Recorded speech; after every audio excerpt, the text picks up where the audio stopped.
What's up everyone? In this video we will be doing a close-up macro photography tutorial of this fly that is sitting on a leaf. So we're going to be taking this photo right here,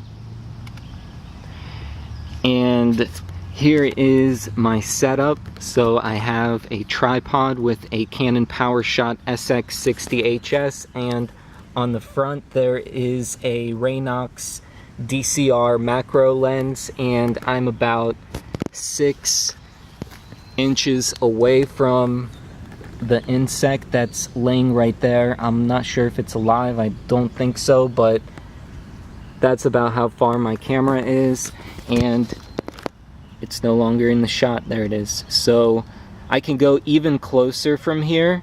As you can see, I can get almost as close as I want, and I can take these amazing photographs. So there is full optical zoom, 65 times, and I can get shots like that. And I'm in auto mode. I'm not even looking at the camera I'm taking pictures of. I'm looking at the video I'm recording. That's how easy it is.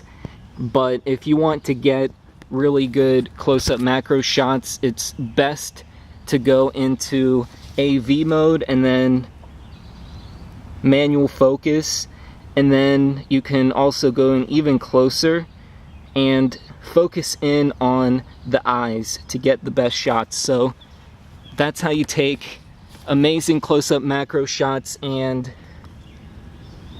I am filming with a PowerShot SX60 HS, which is a much cheaper, older version of this camera, and you can get that for around $100 to $150 on eBay, and you can get a nice budget macro setup. Enjoy.